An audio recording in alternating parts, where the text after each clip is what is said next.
ಈ ಬಾರಿ 2024 ಪರೀಕ್ಷೆ 1ರ ದ್ವಿತೀಯ PUC ಪರೀಕ್ಷೆಯಲ್ಲಿ ನಮ್ಮ ಬಳ್ಳಾರಿ ಮತ್ತು ವಿಜಯನಗರ ಜಿಲ್ಲೆಯ ಸೇರಿದಂತೆ ಟೋಟಲಿ 29,948 ವಿದ್ಯಾರ್ಥಿಗಳು, ಅದರಲ್ಲಿ ರೆಗ್ಯುಲರ್, ಪ್ರೈವೇಟ್ ಮತ್ತು ರಿಪೀಟರ್ಸ್ ಸೇರಿ ಈ ಸಲ ವಿದ್ಯಾರ್ಥಿಗಳು ಎಕ್ಸಾಮಿಗೆ ಅಪಿಯರ್ ಆಗಿದ್ದರು.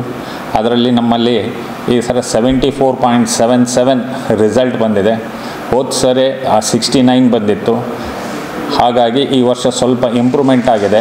ಈ ಇಂಪ್ರೂವ್ಮೆಂಟಿಗೆ ಕಾರಣ ಏನು ಅಂತಂದರೆ, ಒಂದು, ನಮ್ಮ ಮಾನ್ಯ ಉಪನಿರ್ದೇಶಕರು ಪ್ರತಿ ಒಂದು ಕಾಲೇಜುಗಳಿಗೂ ಭೇಟಿ ನೀಡಿ, ಅದರಲ್ಲಿ ವಿಶೇಷವಾಗಿ ಸರ್ಕಾರಿ ಪದವಿ ಪೂರ್ವ ಕಾಲೇಜಿಗೆ ಭೇಟಿ ನೀಡಿ ಬಿಫೋರ್ ಮತ್ತು ಆಫ್ಟರ್, ಅಂದರೆ ಕಾಲೇಜು ಪ್ರಾರಂಭವಾಗೋಕ್ಕಿಂತ 1 ಅವರ್ ಮುಂಚೆ, 1 ಗಂಟೆ ಮುಂಚೆ ಮತ್ತು ಕ್ಲೋಸ್ ಆದಮೇಲೆ 1 ಗಂಟೆ ಮುಂಚೆ, ಎಸ್ಪೆಷಲಿ ವಿಶೇಷವಾಗಿ ತರಗತಿ ಅಂದರೆ ಕಲಿಕೆಯಲ್ಲಿ ಹಿಂದುಳಿದಂಥ ವಿದ್ಯಾರ್ಥಿಗಳಿಗೆ ತರಬೇತಿಯನ್ನು ಕೊಟ್ಟು, ಹಾಗೂ ಜಿಲ್ಲಾಡಳಿತದಿಂದ ಮಾನ್ಯ ಕಾರ್ಯನಿರ್ವಹಣಾಧಿಕಾರಿಗಳು CEO ಸರ್ ಅವರು ಈ CSR ಫಂಡ್ನಲ್ಲಿ ನಮಗೆ ವಿಶೇಷವಾಗಿ ಟೆಕ್ಸ್ಟ್ ಬುಕ್ಕುಗಳು, ಅದರಲ್ಲಿ ವಿಶೇಷವಾಗಿ ಇಂಗ್ಲೀಷ್ ಟೆಕ್ಸ್ಟ್ ಬುಕ್ಕು ಮತ್ತು ವರ್ಕ್ ಬುಕ್ಕುಗಳನ್ನು ಕೊಡಿಸಿ, ಅದರಲ್ಲಿ ಸರ್ಕಾರಿ ಪದವಿ ಪೂರ್ವ ಕಾಲೇಜುಗಳಿಗೆ ಕೊಡಿಸಿ ಅದರಲ್ಲಿ ವಿಶೇಷವಾಗಿ ಸಹಾಯ ಮಾಡಿದ್ದಾರೆ.